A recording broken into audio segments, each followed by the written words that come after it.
నిన్న పవన్ కళ్యాణ్ పోర్టుకు వెళ్ళి అక్కడ అధికారుల మీద మాట్లాడడం వీటన్నిటిని కూడా వైసీపీ నాయకులు ఎద్దేవా చేస్తూ ఉన్నారు సార్. అంబటి రాంబాబు ఒక ట్వీట్ చేశారు. AP deputy CM Pawan Kalyan గారి విధి నిర్వహణలో కాకినాడ పర్యటనలో సహకరించని కేంద్ర రాష్ట్ర అధికారులపై తక్షణమే చర్యలు తీసుకోవాలి అని చెప్పి నరేంద్ర మోదీని, చంద్రబాబు నాయుడిని కూడా ట్యాగ్ చేసి ఆయన పోస్ట్ చేశారు సార్. అండ్ ఇంకొకటి సాక్షిలో వచ్చిన కథనం ఇది.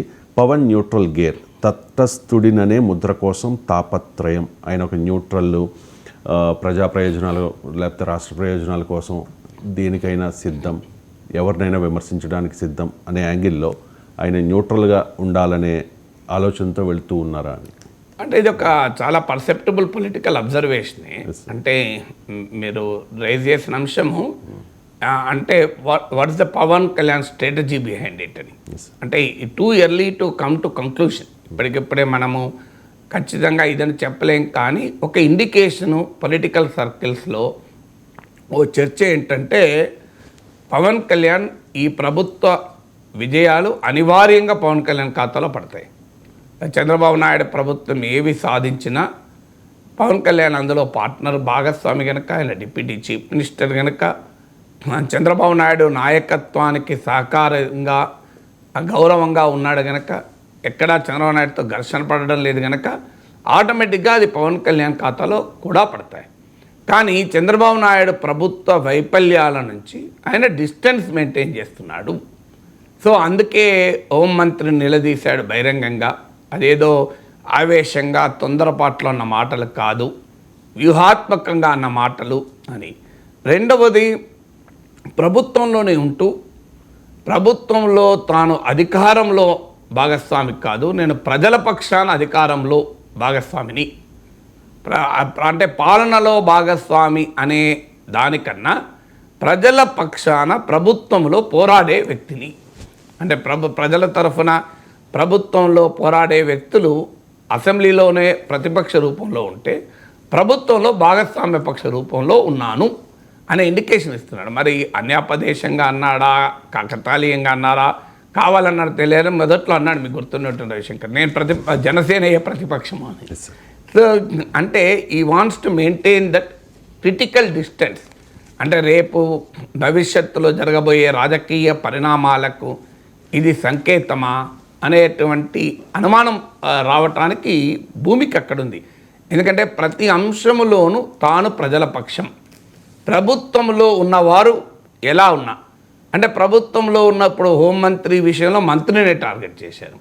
ఇక్కడ కాకినాడ విషయంలో మంత్రిని టార్గెట్ చేయలేడు, ఎందుకంటే మంత్రి జనసేన మంత్రి కనుక ఆయన వ్యూహాత్మకంగా అధికారులను టార్గెట్ చేశాడు.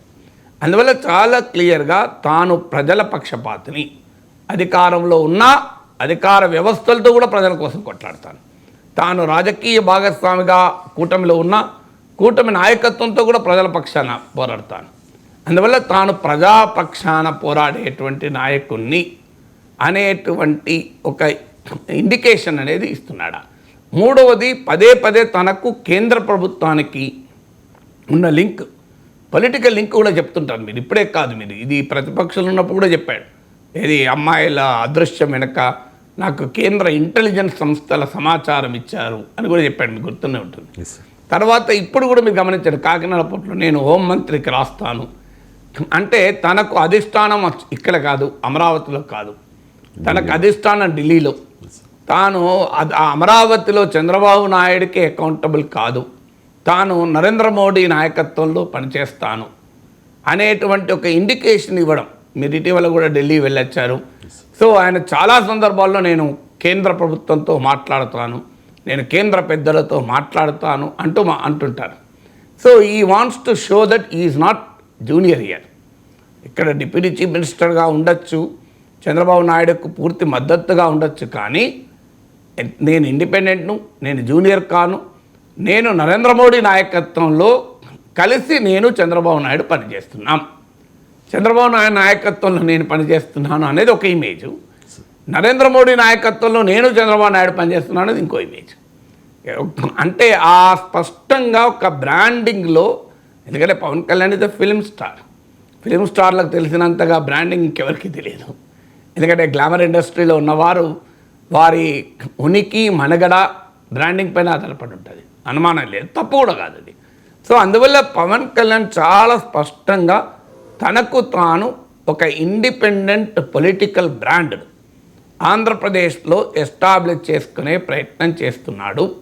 అధికారంలో భాగస్వామైన తనకు అధికారం కాదు, తనకు ప్రజలు ముఖ్యము. అధికారం కోసం తాను పాకులాడను, ప్రజల ప్రయోజనాల కొరకే అధికారంలో భాగమవుతాను, ప్రజల ప్రయోజనాల కొరకు అవసరమైతే అధికారంలో ఉన్న వాళ్ళనైనా నిలదీస్తాను. అది హోంమంత్రి కానీ రేపో మాపో ముఖ్యమంత్రిని కూడా అంటారేమో, ఇంతవరకు అనలేదు. ఇంతవరకు ఎక్కడా ముఖ్యమంత్రి నాయకత్వాన్ని ప్రశ్నించే రీతిలో పవన్ కళ్యాణ్ ఎప్పుడు మాట్లాడలేదు. సో అందువల్ల ఆ ఇండికేషన్ అనేది చాలా క్లియర్గా ఇస్తున్నాడు. మీకు రామ్ గోపాల్ వర్మ అరెస్ట్ గురించి కూడా మాట్లాడితే మీరు గమనించండి, నిన్న ఒక మంత్రి రామ్ గోపాల్ వర్మ చట్టానికి గౌరవించాలి అని స్టేట్మెంట్ ఇచ్చారు. మీకు రామ్ గోపాల్ వర్మ పైన ఇప్పటి వరకు చంద్రబాబు నాయుడు క్యాబినెట్లో ఉన్న 2 మంత్రులు రెస్పాండ్ అయ్యారు. నిన్న గుర్తులేదు పేరు, కానీ ఒక మంత్రి రెస్పాండ్ అయ్యారు నిన్న. ఆ మంత్రి అన్నది ఏంటి, రామ్ గోపాల్ వర్మ మరి చట్టానికి ఎందుకు సహకరించడు అంటూ రామ్ గోపాల్ వర్మ అటాక్ చేశారు. పవన్ కళ్యాణ్ చేయలేదు. మీరు గమనిస్తే పవన్ కళ్యాణ్ ఏమన్నాడో, అది లా అండ్ ఆర్డర్ వచ్చి మీరు ముఖ్యమంత్రి అడగండి, హోంమంత్రి అడగండి, నన్ను అడుగుతారు ఎందుకు అని చెప్పి ఆయన దాటవేశాడు. నాది పంచాయతీ రాజ్ కదా అని దాటవేశాడు. అందువల్ల క్లియర్లీ పవన్ కళ్యాణ్ ఒక ఇండిపెండెంట్ పొలిటికల్ ఐడెంటిటీ అనేది ఎవాల్వ్ చేసుకుంటున్నాడు. ఆ ఇండిపెండెంట్ పొలిటికల్ ఐడెంటిటీ ఆయన భవిష్యత్తు పొలిటికల్ మూవ్స్కు ఒక ఉదాహరణ అనే చర్చ జరుగుతుంది. ఎందుకంటే సహజంగా కూటమిలో ఉన్న పక్షాల్లో ఈ ధోరణి ఉంటుంది. ఎందుకంటే వారి కూటమి అనే వరకు ఏమవుతుంది అంటే లీడింగ్లో ఉండే పార్టీ ఒకటి ఉంటుంది, మిగతా పార్టీలు ఉంటాయి. ఆ లీడింగ్లో ఉన్న పార్టీతో తమ ఐడెంటిటీ కనుక లేకపోతే వీళ్ళు దెబ్బతింటారు. ఇప్పుడు మీకు అందుకే మీరు మహారాష్ట్ర ఒక ఎగ్జాంపుల్, మహారాష్ట్రలో ఏక్నాథ్ షిండే ఎంత అసర్ట్ చేసుకుంటున్నాడు చూడండి. ఇప్పటికీ భారతీయ జనతా పార్టీకి 132 ఎమ్మెల్యేస్ ఉన్నా స్టిల్ ముఖ్యమంత్రి నిర్ణయించుకోలేకపోతున్నారు. కారణం ఏంది, ఏక్నాథ్ షిండే అసర్ట్ చేసుకుంటున్నాడు. ఏక్నాథ్ షిండేను వ్యూహాత్మకంగా ముఖ్యమంత్రి సీట్లో కూర్చుండబెడితే ఆయన మా లడ్కీ బహన్ యోజన ద్వారా కావచ్చు, ప్రజలకు యాక్సెసిబుల్ ఉండడం ద్వారా కావచ్చు, ఈ card out an identity for himself, తనకంటూ ఒక ఐడెంటిటీని ఏర్పరచుకున్నాడు. అంటే బీజేపీ ఐడెంటిటీలో తాను సబ్మర్జ్ కాకుండా తనకంటూ ఒక ఇండిపెండెంట్ ఐడెంటిటీ ఎవాల్వ్ చేసుకున్నప్పుడు అడ్వాంటేజ్ ఉంటుంది. పవన్ కళ్యాణ్ కూడా చంద్రబాబు నాయుడు ఐడెంటిటీలో సబ్మెర్జ్ కాకుండా తనకంటూ ఒక ఇండిపెండెంట్ ఐడెంటిటీని ఎవాల్వ్ చేసుకుంటున్నాడా? మీరు గమనించండి, వాస్తవంగా తెలంగాణలో రేవంత్ రెడ్డితో పోటీ పడ్డాడు బట్టి విక్రమార్క. బట్టి విక్రమార్క ఉప ముఖ్యమంత్రి, రేవంత్ రెడ్డి ముఖ్యమంత్రి. ఇప్పటికీ మీరు గమనించండి, బట్టి విక్రమార్క ఇక్కడ వ్యవహరించిన తీరుతో మీరు అక్కడ పవన్ కళ్యాణ్ వ్యవహరించిన తీరు కాస్త కంపేర్ చేయండి. ఇక్కడ కాంప్లిమెంటరీ రోల్ బట్టి విక్రమార్క ప్లే చేస్తున్నాడు. అంటే రేవంత్ రెడ్డి బట్టి విక్రమార్క కలిసి ప్రభుత్వాన్ని నడుపుతున్నారనే ఇమేజ్. అక్కడికి వచ్చే వరకు ఉప ముఖ్యమంత్రి deputy chief minister more visible impact చూపుతున్నాడు.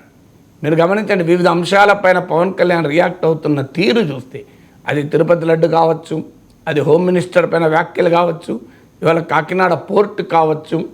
అందువల్ల క్లియర్గా తాను పవన్ కళ్యాణ్ ప్రతి సందర్భంలో చూడండి డిప్యూటీ చీఫ్ మినిస్టర్ అని తాను అసెట్ చేసుకుంటాడు. మీరు గమనించండి, తాను డిప్యూటీ చీఫ్ మినిస్టర్ అంటాడు. డిప్యూటీ చీఫ్ మినిస్టర్కి వాస్తవంగా పొలిటికల్గా రోల్ తప్ప కాన్స్టిట్యూషనల్ రోల్ లేదు. There is no constitutional provision for deputy chief minister. అందుకే పవన్ కళ్యాణ్ ప్రమాణ స్వీకారం చేసిన నేను ఉప ముఖ్యమంత్రిగా ప్రమాణ స్వీకారం చేస్తున్నా అనలే. మీరు గమనించండి, నేను ఆంధ్రప్రదేశ్ మంత్రిగా ప్రమాణ స్వీకారం చేస్తున్నా అన్నాడు. చంద్రబాబు నాయుడు తర్వాత ఆయన చేశాడు సీనియర్ మంత్రిగా, కానీ ఉప ముఖ్యమంత్రిగా ప్రమాణ స్వీకారం చేయలే. ఎందుకంటే ఉప ముఖ్యమంత్రిగా ప్రమాణం లేదు రాజ్యాంగంలో. ఇదొక రాజకీయ పొజిషన్. ఆ రాజకీయ పొజిషన్ను ఆంధ్రప్రదేశ్ ప్రజలకు, తన కూటమి భాగస్వామ్య పక్షాలకు, అన్ని పార్టీలకు పదే పదే Pawan Kalyan is reminding, this is my political position, I'm deputy chief minister అని క్లియర్గా అసర్ట్ చేసుకుంటున్నాడు. ఇక మీకు పవన్ కళ్యాణ్కి ఇంకో న్యూస్ సైకిల్ ఉంటున్నాడు. మీరు గమనిస్తే ఇప్పుడు చంద్రబాబు నాయుడు ప్రభుత్వంలో ఇంతమంది మంత్రులు ఉన్నారు. మీరు ఏ మంత్రి కూడా ఇంత వార్తల్లో లేడు, ఇంక్లూడింగ్ లోకేష్. లోకేష్ కూడా ఈ మధ్య అమెరికాలో పెట్టుబడుల పర్యటనకు వెళ్ళడం మినహా మీరు ఏ మంత్రి కూడా ఇతను న్యూస్లో లేడు. ఆర్థిక మంత్రి బడ్జెట్ ప్రజెంటేషన్ అప్పుడు వద్దన్న ఉంటారు. కంప్లీట్గా నిరంతరం చీఫ్ మినిస్టర్తో పోటీపడి న్యూస్లో ఉంటున్న వ్యక్తి పవన్ కళ్యాణ్. సో ఈ knows how to create an issue. ఇవాళ చూడండి, మీకు ఒక హోంమంత్రిపై వ్యాఖ్యలు చేసి కొన్ని రోజులంతా అదే నడిచింది. లడ్డు పైన సనాతన ధర్మంపై వ్యాఖ్యలు చేసి కొన్ని రోజులంతా అదే నడిచింది. ఇప్పుడు మళ్ళీ వ్యూహాత్మకంగా కాకినాడ కొన్ని రోజులు నడుస్తుంది. లెట్ us wait, రేపు 4వ ఇష్యూ వస్తుంది చూడండి మీరు. సో ఈ knows how to manage the news cycle also. News సైకిల్లో ఎలా నిరంతరం పవన్ కళ్యాణ్ అనే ఒక ముద్ర ఆంధ్రప్రదేశ్ సమాజం పైన, ఆంధ్రప్రదేశ్ రాజకీయాలపైన వేయాలి అన్న ఆలోచనలో ఉన్నట్టుగా కనబడుతోంది.